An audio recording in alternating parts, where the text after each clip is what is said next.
As we approach our nation's birthday, many are going to be celebrating in many different ways with much fanfare and food and explosions, as we normally do. And I wonder how many people actually get it.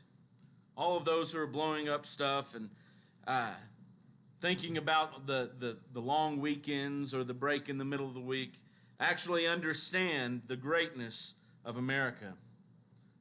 We ask the question, what is it that makes America so great? We've heard the platitudes all of our lives. America, or the United States of America, is the greatest country in the world. We look at those words or those ideas and we wonder, what is it that truly makes us a cut above, that great, to stand out? You know, when you travel to other parts of the world and people find out that you're an American, they associate with Americans arrogance. And I don't think it's necessarily arrogance if we understand what is so great about America. For some, they look at America and they say it's great. We have trucks, barbecue, and sports. And you think about how people live their lives. Those are some of the most important things. Our vehicles, our sporting events. We get our children in them by age 2 or 3. We don't let them out until the world says you're not good enough to play anymore. That's the way it is. That's American sports. The faster, the bigger, the louder the truck or motorcycle is, then the better it is. The bigger the homes, the better the clothes. The smokier the barbecue, I guess. For some, that is the greatness of America. But those things come about because America is a prosperous nation.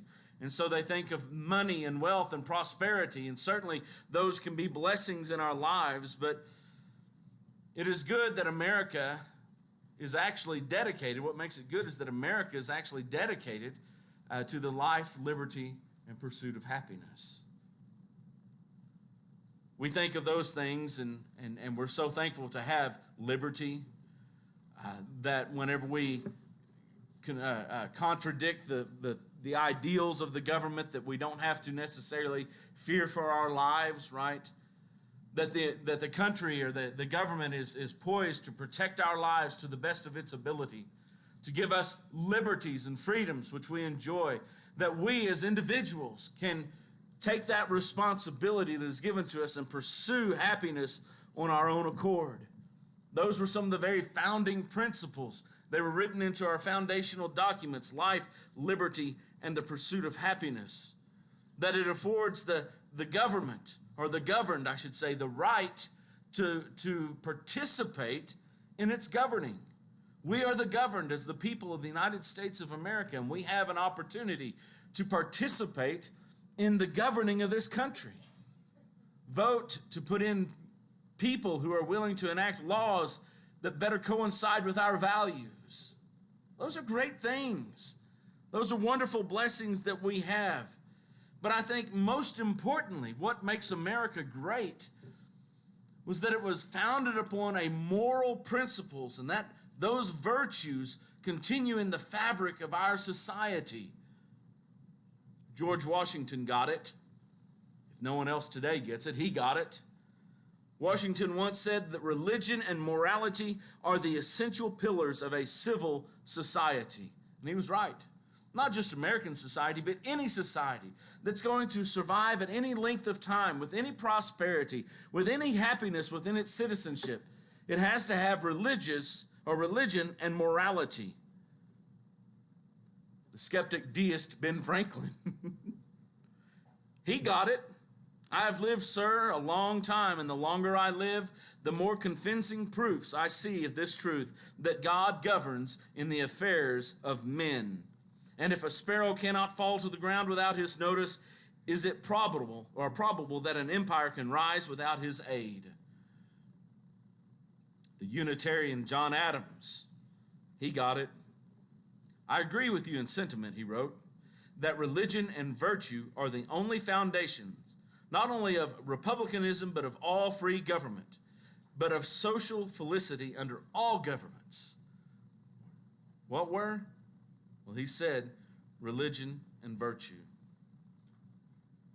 You know, those were more than just old white guys that were trying to force religion upon people's lives.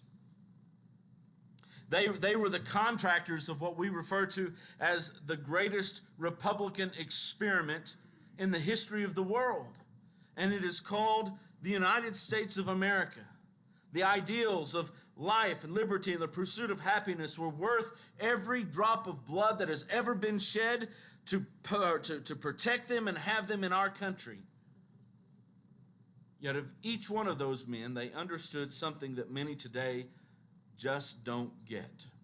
That life, liberty, and the pursuit of happiness are impossible in any nation, especially ours, without religion and morality. You see, the popular vote of a majority of scoundrels is a vice and not a virtue. And that's truth. The United States of America is in the throes of an identity crisis. Ideals that once defined her, like morality, virtue, compassion, sharing, giving to other people, those have given way to new set of identifying values such as selfishness, greed, amorality, and fecklessness. We have drifted far from our moorings and our mores, which once held us true to a biblical foundation. We've drifted so far, brethren, that I fear the pier itself is almost out of sight. And if we are not wise and if we are not productive in our work as Christians, I fear those values will slip away, just as God warned in Hebrews chapter 2. We have to hold more firmly to them, lest they slip away or lest we drift away from them. America's founders understood the necessity of moral valor for the nation to succeed. They understood their need to incite God's blessings, because righteousness exalts a nation, but sin is a reproach to any people. Proverbs 14 and verse 34. Unless the Lord builds the house, those who build it labor in vain. Unless the Lord watches over the city, the watchman stays awake in vain. If God is for a city, if God is for a nation, no other nation can take it out. But if God is set against a nation, no protection can save it. That's the simple fact. That's Psalm 121, verse 1. Will those blessings of God, which we have enjoyed since the inception of our nation, will they continue? We invoke the blessing, God bless America. It'll probably be sung sometime this week, right? God bless America. But let me ask you a question. Will God always bless America? Are we ensured that God will never let us fall? I think we can look into history of the world and see if it holds any lesson for us as a modern United States of America about God's blessings. We go back in history and we see that God controls nations. Always has. Daniel chapter 4, beginning in verse 17, says, the sentence is by the decree of the watchers, the decision by the word of the holy ones, to the end that the living may know that the Most High rules in the kingdom of men and gives it to whom he will and sets over it the lowliest of men. What does God do? He rules in the kingdoms of men. We would say God is in control of the kingdoms of men. He gives it to whom he wills. That is, when God decides to give a nation to another nation or to an enemy, or give to them the power to control or govern themselves, it is he who gives it. And he sets over it the lowliest of man. God is involved in the establishment of earthly leaders. It's an amazing thought, isn't it? To think that in the United States of America, every president that we've had, every one of them was in the will and design of God. maybe not for what we expect it to be. The design or the plan may be a little different than we anticipated. But God sets up even the lowliest of men to rule a nation. Daniel 4:17, he mentions this comes from Nebuchadnezzar's dream of the great tree where the birds were resting in the branches, and it ultimately is cut down. And then eventually he has another dream in which he sees this wild animal eating the grass, right? And Daniel tells him, he says, "That's you." And it was a dream warning him of pride. The God of the universe concerns himself with the kingdoms of men. The God of the universe sets leaders and removes them to accomplish his will. Even ungodly men and women can be used by God to accomplish his will. Remember, VBS, we looked at one particular passage in Jeremiah 25 and verse 9, where God says, "Then I will call Nebuchadnezzar my servant, and he will come and punish you." Nebuchadnezzar was not a good and righteous and faithful man. He was not one who even believed in God. Yet God used him to punish his own people. He not only controls nations, but he uses them that way as ministers of discipline. Romans chapter 13, verses 1 through 7, a passage we know quite well about the Lord or the government not sparing or using the sword in vain. But in that he says that these governments are ministers to me for the good. And if you are a righteous person, you have nothing to fear. Generally speaking, of course, that is true. But we also know that sometimes even those who are good are afflicted by a government, oppressed by those around them. But why does he use them? He uses them to bring about his plan. I think of Habakkuk 1, beginning in verse 5. Listen to God speaking through the prophet, or speaking to the prophet. It's set up as a dialogue. God speaks to the prophet, and the prophet answers. God says to Habakkuk, "Look among the nations and see." I want you to start looking around, and I want you to notice what's happening. Wonder and be astounded. God says, "For I am doing a work in your days that you would not believe if told." God says, "You wouldn't believe it if I told you." I'm telling you, and you're not going to believe it. "For behold, I am raising up the Chaldeans," that's the Babylonian Empire, "that bitter and hasty nation who marches through the breadth of the earth to seize dwellings not their own. They are dreaded and fearsome. Their justice and dignity go forth from themselves." It's not founded upon a standard of morality. They choose their own justice and their own dignity. In other words, it's all humanistic thought. "Their horses are swifter than leopards, more fierce than the evening wolves. Their horsemen press proudly on. Let me get this. I got a weird reflection of the light right there. All right, so their horses are swifter than leopards, more fierce than the evening wolves. Their horsemen press proudly on. Their horsemen come from afar. They fly like an eagle, swift to devour. They all come for violence, all their faces forward. They gather captives like sand. At kings they scoff. At rulers they laugh. They laugh at every fortress, and they pile up earth and take it. Then they sweep by like the wind and go on. Guilty men whose own might is their God." And you remember what Habakkuk said in the next two verses? He sums it up in verse 13, and he says, "You who are of purer eyes than to behold evil."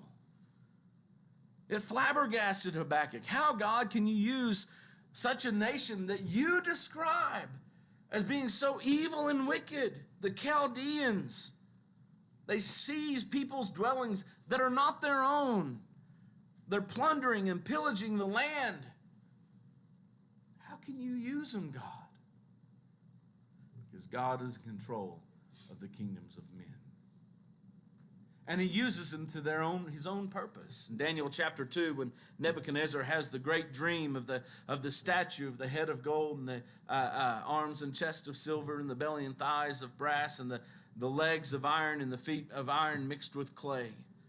You remember that was a vision of the succession of nations, that God was using each one of them to accomplish his will. The Babylonians, the Medes and the Persians, the Macedonians and Greeks, and ultimately the Romans. We look back in history and we see that when God said in due season or in the nick of time, God brought forth his Son. Do you know what that means? That God set up all these world empires and the geopolitical powers and all the events to bring about the perfect set of circumstances to send his Son. One of them was the Hellenization of the world. When the Greeks were spreading their ideals, things like individualism, liberty, knowledge, responsibility, personal responsibility. Those are some of the ideas that Hellenism spread. And you think about the shift from the Eastern philosophies, which said that human beings were pretty much chattel. We were just property to the government. So each one of you has a personal responsibility. And then what did Jesus come and say? You have a personal responsibility to choose God. God uses nations. God continues to establish nations and leaders to accomplish his will. Consider America. Consider what we have brought to the table in our 200-plus year history. God continues to establish because prosperity helps the world. And no nation has been as prosperous as we have. And with that prosperity, we have given and helped and assisted poverty throughout the world. There's an old saying that says, a rising tide floats every boat, right?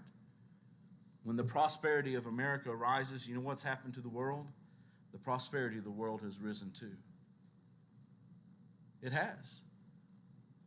We can go back and pretend that didn't happen, but it truly has. And as individuals prosper in this world, you know what they do? They help those who are in poverty.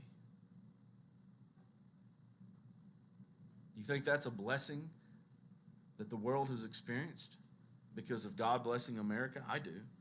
Christian principles allow for freedom of choice. Why? How has God blessed America? He's helped us establish liberty, this freedom of choice, and protect the freedom of religion. And the Christian principles that we are founded upon challenges each one of us to make our choices based upon the Word of God. Now, that doesn't mean that everyone has done that. Find me another nation that is so free as to allow every one of its citizens that choice of whether or not they're going to follow. Look, that's not partyism. That's not, liberal conservative. That's not Republican Democrat. That's a foundational principle of our country. I think God was there at the inception of our country to make sure that would happen. Not only that, but then America, in the years since its inception, has become the location of the largest majority of Christians consolidated in one nation. You know what that's helped us do? To be missionaries in parts of the world that have forgotten about God. Do you see God's hand in that? That he saved a nation that allowed for Christian freedom, that would ultimately give way to missionary zeal throughout the world? The exaltation of Jesus, when much of the world has turned away from him, they needed someone to send them in missionary. I know we've often lamented the fact that it won't be long before the world's going to have to start sending Christian missionaries to the United States of America. We're not there yet. We're still sending more missionaries anywhere in the world than all other nations combined. Minimize power of the papacy. Don't forget this. At a time when the United States of America was being conceived in the mind, these men were fleeing, or were second or third generation of fleeing religious persecution in Europe. One of the biggest persecuting forces was the Roman Catholic Church at that time.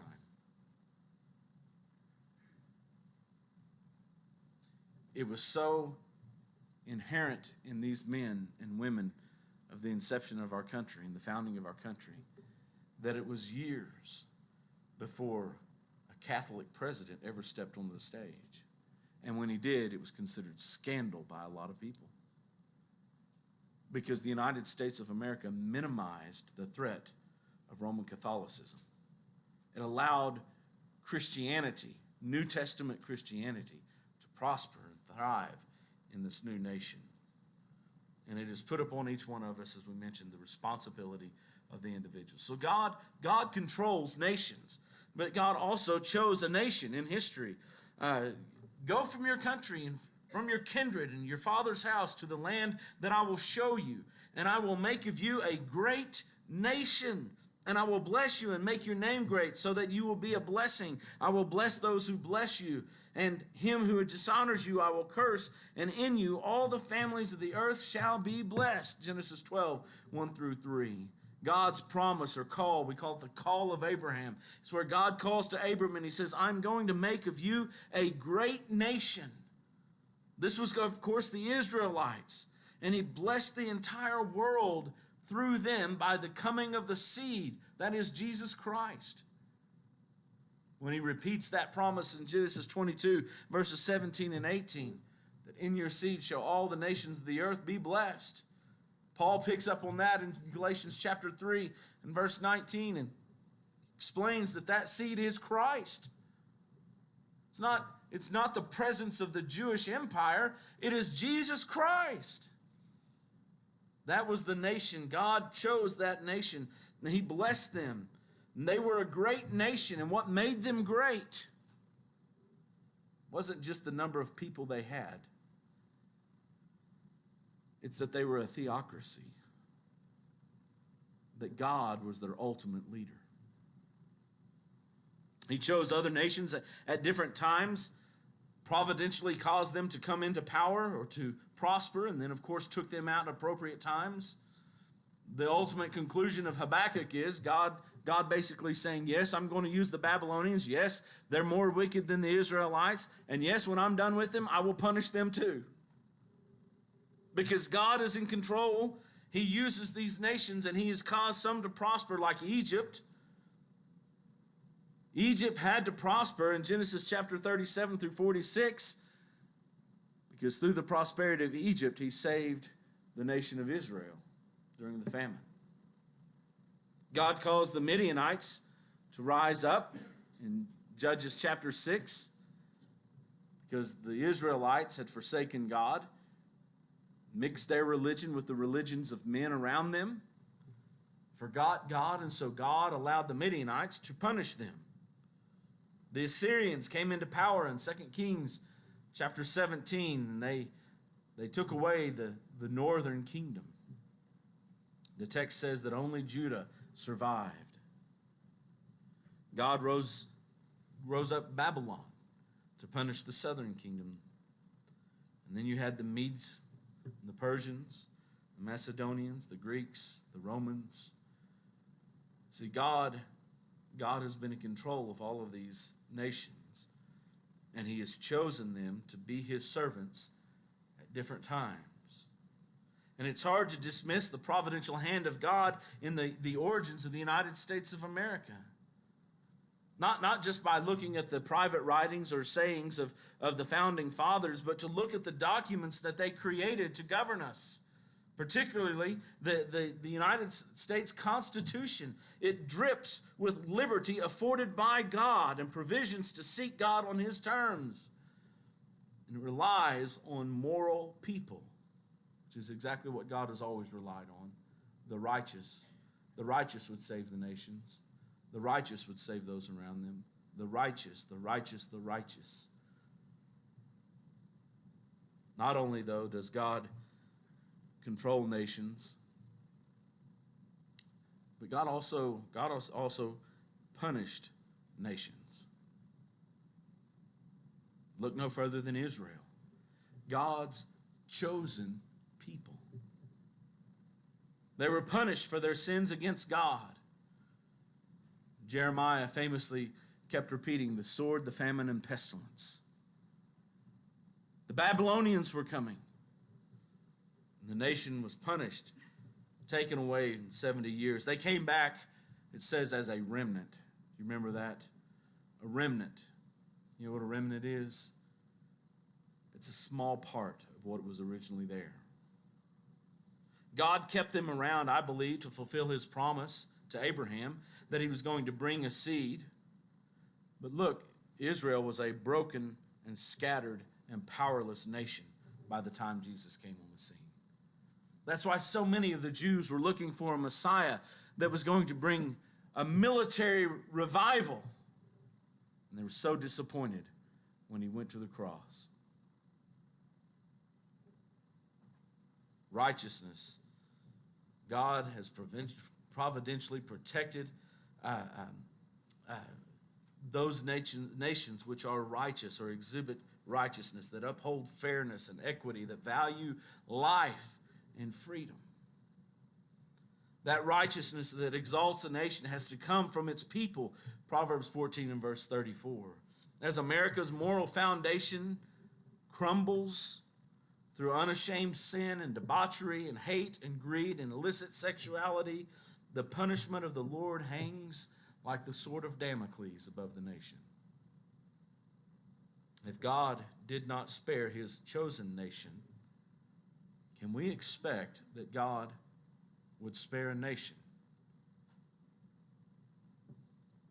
that is continuing to fall further and further away from the lofty ideals that God has set? We've seen just in this past week some amazing things that are good, that I think energize a lot of people, that we're moving back. We've put oars in the water and we're paddling back to shore to find that pier that we've left behind, to retie the boat, as it were, to the truth of God. Today, Julie was reading an article and she leaned over and she said, "Did you read this article?" And it was about a girl in California who's 7.5 months pregnant, who asked her boyfriend to pummel her in the abdomen to abort the child. They went to the hospital. The child was born alive and died shortly after because of multiple fractures in the skull. Horrible. Horrible. But here's where it gets bad. They can't do anything. Can't do anything. Because what she did is exactly what Roe v. Wade says she has a right to do. How can God look at a nation like that and continue to uphold her for her ideals? God protects righteous nations and he punishes rogue ones. That's a fact. History has played that out. But how can we ensure that God protect and bless America? I think we still have a lot of providential care of God. But here's what it's going to take. If we're going to say God will not always bless America, I told Julie when I started this, I'm going to ask that question, will God always bless America? And say no and sit down.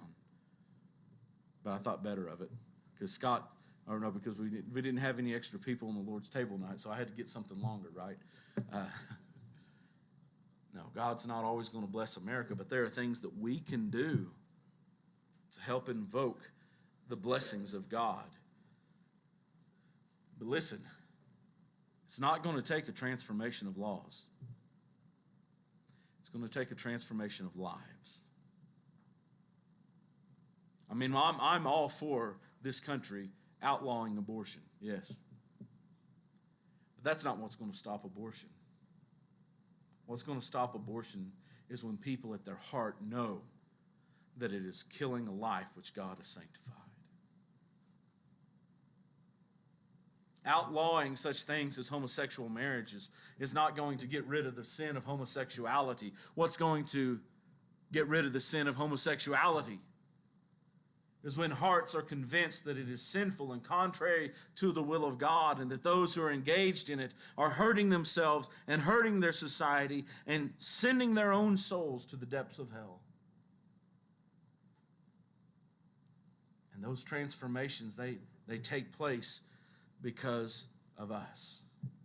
You see, it is the church's responsibility to save America and to save it one soul at a time. I know I'm starting to sound like a broken record, aren't I? Evangelism, evangelism, evangelism. Will God always save America? Yes. Will God always bless America? Yes. When we as His church, as the saints that live in America, do our job, fulfill our mission, and convert hearts and minds. As the nation celebrates another birthday, let us celebrate the freedoms that the Constitution affords us as Christians. And the best way to celebrate that freedom is to embrace the opportunity that it gives us to convert others. God won't always bless America, but I think we can invoke the blessings a little longer if we will get busy in this world. David, my son, was telling me a couple of weeks ago that the congregation where he's attending right now, on Sunday nights, they only meet every other week on Sunday night. And on the off Sundays, they go out and they do something. And the title of the deal is Less Pew and More Do. We don't have to cancel Sunday night to do that, but we do need to have less pew and more do. We've got to do for God, and that will invoke blessings. That doesn't mean that everyone has to be righteous. God can take care of those who are not righteous, but we have to have a nation that is set in the proper direction, and that begins with you, with me, and we can do it. I know that sounds like a daunting task. Change the course of America? No, we just have to change the course of our lives. Seek to change the course of others, and God will change the course of America. If tonight you're on the outside, or you feel weak, or you feel inadequate, and you say, I need the prayers of strength from the congregation, I need encouragement, we want to encourage you. We need to be encouraged together. We need to be lifting our prayers to God all the time. Not God bless America, but God please bless our country. If you're ready to obey the gospel, or you need the prayers of the church or the assistance from the elders in any way, please, won't you come forward as we stand and as